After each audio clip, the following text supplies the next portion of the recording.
शेख साहब, आप खुद भी अदालत गए। अब अदालत 14 मई की तारीख पर भी कायम है, मगर मुज़ाकरात का वक्त भी दे दिया है। मुज़ाकरात को मौलाना फजलुर रहमान ने मुस्तरद कर दिया है।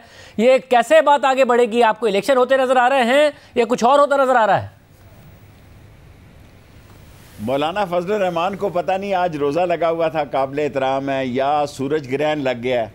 आज वो इतने पुरतशद्दद थे और वो बिल्कुल दहशतगर्द किस्म की प्रेस कॉन्फ्रेंस कर रहे थे, और उनकी सारी ज़ुबान वही थी जो नवाज़ शरीफ की है। ज़ुबान उनकी थी, अल्फाज उन्हीं के थे नवाज़ शरीफ के ना इमरान खान को आउट करो, उसको जेल में डालो, उसके मुकदमों का फ़ैसला करो, वरना हम सड़कों पे आएंगे। तुम कल आते हो, आज आ जाओ भाई।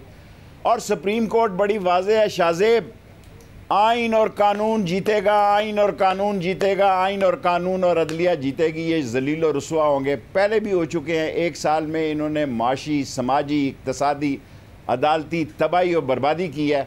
अब ये चैलेंज दे रहे हैं हम सड़कों पे आएंगे। आओ ना जनाब, ये ना हो कि आप ना आएँ और दूसरे हम लोग आ जाएं। इलेक्शन होने जा रहे हैं, सुप्रीम कोर्ट में 11-12 जितने मेरे समेत लोग पेश हुए, किसी ने भी 14 मई के फ़ैसले पर एतराज़ नहीं किया जी। एक पार्टी ने भी एतराज़ नहीं किया। कल तक आसफ जरदारी साहब कह रहे थे जनाब हमें सुप्रीम कोर्ट बड़ा ज़बरदस्त चीफ जस्टिस साहब कमाल किया है। वो है ही कमाल का ख़ानदान है, एफ के बंदयाल का बेटा, वो तुन के रख देगा इन सबको। और ईद के बाद आप देख लेंगे, सारे लोगों ने ये कहा और ख़ुद चीफ जस्टिस साहब ने कहा कि 14 मई के फ़ैसले पर किसी को एतराज़ नहीं है, और अगर आप कोई फ़ैसला कर लेते हैं एक दिन इलेक्शन कराने का तो हमें कोई एतराज़ नहीं, लेकिन जो हमने फ़ैसला दिया हुआ है वो वापस नहीं हो सकता। ये हम उन लोगों को भी कह चुके हैं, उन लोगों से उनकी मुराद।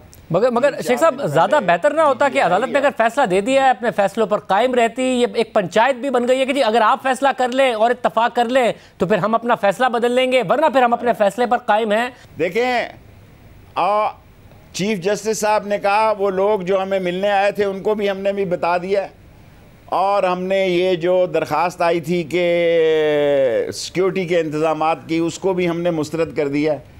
और 14 मई को इलेक्शन होंगे, और इलेक्शन की शहर में गहमा गहमी शुरू हो गई है। वो पार्टियां जिनके पास कैंडिडेट नहीं है। अब मेरा प्रॉब्लम यह है, मैं उम्रे पे उस दिन गया जिस दिन मुझे पता था कि पिंडी की सीटों का फैसला होना है, क्योंकि पीटीआई के एक सीट पे 29 उम्मीदवार हैं, 20 उम्मीदवार हैं, और दूसरी पार्टियों के पास उम्मीदवार कोई नहीं है। ये इलेक्शन में किस मुंह से जाना चाहते हैं? इनके पास इलेक्शन में जाने के लिए क्या है? और ये इल्तवा का शिकार हो गया है MBS का दौरा, क्योंकि वो बड़े भाई ने भी साथ जाना था। IMF से 2 टके का फैसला अभी तक नहीं आया। किसी गैर मुल्की इमदाद की यकीन दानियाँ तो सुन सुनकर मेरा कान पक गए हैं जनाब इसहाक डार की ऐलानात को, लेकिन अमली मुजाहरा क्या है? लोग मर गए हैं। आप TV रोज़ जियो पे दिखाते हैं कि दुकानें मालों से भरी पड़ी हैं, गाहकों से खाली हैं। सो पाकिस्तान के जो हालात जा रहे हैं उसमें मैं समझता हूँ कि मैंने मुफ्ती महमूद साहब के साथ काम किया है, ख़त्म नबूवत में भी उनके साथ काम किया है। आज फजलुर रहमान साहब की जो गुफ्तगू है, मेरे ख़्याल में वो उनके शायान शान नहीं थी, उनके वक़ार से कमतर थी, और वो ज़हनी पस्ती की एक प्रेस कॉन्फ्रेंस थी जिसमें एक शिकस्त खुर्दा इंसान एतराफ़ करता है कि मैं ना मानूँ हथौड़ा ग्रुप। देखें, 2 ग्रुप आज निकले हैं TV पे। बिलावल भुट्टो साहब ने कहा कि हम बंदूक की नोक पर तो नहीं फैसला होने देंगे, और आसफ जरदारी बड़ा वाज़े तौर पर कह चुके हैं कि अगर शहबाज शरीफ नाहल हुए तो सिंध से वज़ीर आज़म आएगा, और इस बात के बड़े चांसेस हैं कि शहबाज शरीफ वज़ीर दाखिला और वज़ीर कानून जो है वो अदालती हद के इज़्ज़त के रडार में आए। और सज़ा कितनी होती है हद के इज़्ज़त की? 4 सेकंड या 3 सेकंड जाहिर है, मगर जाहिर है उसके बाद शेख साहब, मगर जाहिर है फिर 5 साल की नाअहली हो जाती है। मगर इसका मतलब है आप भी, ये जो 26 तारीख तक अदालत ने टाइम दिया है, अटॉर्नी जनरल ने भी कहा, फारूक नाइक ने भी कहा कि किसी ना किसी तरीके से तहरीक इंसाफ से भी रब्ता हुआ है, आप कोई हल निकलता नहीं देख रहे हैं मुज़ाकरात का। आप ये कह रहे हैं कि न मुज़ाकरात का हल नहीं निकलेगा और शहबाज शरीफ डिस्क्वालीफाई होंगे कंटेम्प्ट में। मैं आपसे इत्तफाक करता हूँ। ये बात मैंने चीफ जस्टिस साहब को से भी अर्ज़ की कि मुज़ाकरात का मतलब ये होता है कि आप ईद के बाद 4-5 दिन लगा दें। ये तो नहीं कि छोटी ईद से लेके बड़ी ईद तक मुज़ाकरात ही हो रहे हैं, ये नहीं होगा। ये फैसला कुन दौर आज से शुरू हो गया है। दो अहम इजलास हो चुके हैं। आज भी वज़ीर आज़म साहब से इस मुल्क की बड़ी मोहतरम और बड़ी मुतबर्रिक और बड़ी काबिल एहतराम जॉइंट चीफ ऑफ स्टाफ ने मुलाकात की है।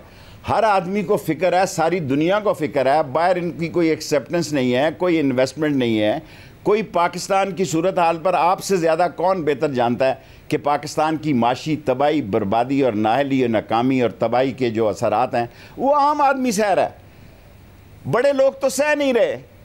और अगर आपने कोई हल निकालना है तो बड़े तहम्मुल से, बुर्दबारी से, बड़ी दूर अंदेशी से और कमाल धीमे लहजे में उन्होंने कहा जी कि अगर आप सियासतदान निकालना, सुप्रीम कोर्ट ने तो नहीं कहा कि हम फैसला दे रहे हैं, सुप्रीम कोर्ट ने तो नहीं कहा कि पीडीएम को वोट दो या इमरान खान को वोट दो, उसने तो कहा कि अगर आप फैसला दे सकते हैं तो एन उसी वक्त जिस वक्त सुप्रीम कोर्ट बैठी थी, फैसले के करीब डज करके दहशतगर्दी की प्रेस कॉन्फ्रेंस और बड़ी पुरतशद्दद और बड़ी, तो शेख साहब ज़ाहिर एक दिलचस्प सूरत हाल ये है कि अदालत ने कह दिया कि 27 तारीख तक हुकूमत को हर हाल में फंड देने हैं, आप कह रहे हैं नहीं दिए, और अदालत ने भी ज़ाहिर इशारा दिया इस बात का कि कंटेम्प्ट हो सकती है क्योंकि इसके बड़े संगीन नताइज हो सकते हैं, मगर उसके बाद फिर सिक्योरिटी की बात आती है। ये जुमला दोहराएं, अदालत ने कहा कि इसके जुमला दोहराएं कि अदालत ने तहरीरी तौर पे कहा कि इसके संगीन नताइज बरामद हो सकते हैं, ठीक है। तो शेख साहब चले जब आगे बढ़े, अदालत अगर अपने अहकामात के तहत 21 अरब रुपए आ जाए या वज़ीर आज़म को डिस्क्वालीफाई कर भी दे,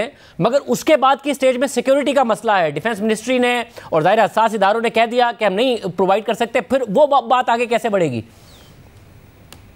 वो भी ठीक होगी इंशाअल्लाह ताला। और ये हमारे दफ़ाई इदारे हैं, ये हमारे अजीम इदारे हैं, ये बॉर्डर्स पर जान की कुर्बानियाँ दे रहे हैं, ईद शबरात सब जगह कुर्बानियाँ दे रहे हैं। और चीफ जस्टिस साहब ने बड़ा वाज़े तौर पर कहा, और इलेक्शन का जब ऐलान हो जाता है तो उसके बाद कोई ये जंग का ऐलान नहीं हो रहा जनाब, ये एक दूसरे का इलाका नहीं फतह करना, ये वन साइडेड इलेक्शन है, इसलिए ये भाग रहे हैं।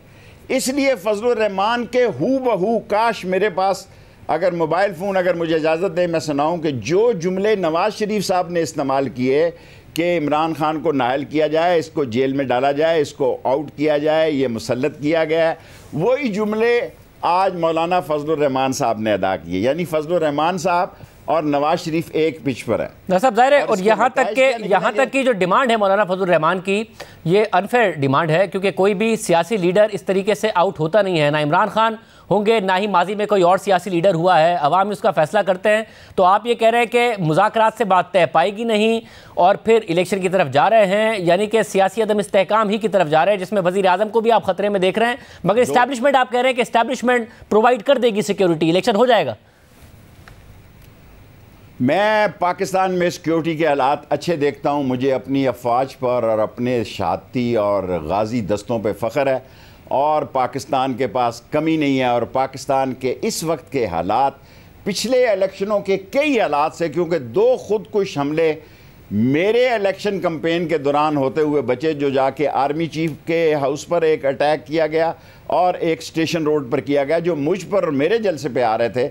इस वक्त अल्हम्दुलिल्लाह ऐसे हालात नहीं हैं, और सिर्फ ये 3 पार्टियाँ, 13 पार्टियाँ तो मुझे पता नहीं कौन सी हैं, ये फजलुर रहमान, पीपल्स पार्टी और नून लीग, 3 पार्टियाँ। ईमल कासी का जब होगा तो देखी जाएगा, ईमल वली जो हैं। सो ये कोई ऐसा मसला नहीं है जो आसानी से हल तलब नहीं, लेकिन शिकस्त इनका मुकद्दर है, शिकस्त इनके माथे पे लिखी हुई है, मायूसी। और ये सियासी जो है अपने ख़िलाफ़ ख़ुद इन्होंने जाल बुने हैं, 1 साल में अपने ख़िलाफ़ ख़ुद इन्होंने सियासी गड्ढे खोदे हैं, उस गड्ढे में अवाम इनको घेर देंगे। अवाम ऐसा घेरेंगे कि फिर ये इनकी नस्लें याद रखेंगी कि वोट बैंक की ताकत क्या होती है, और वो इस वक्त इमरान खान के साथ है।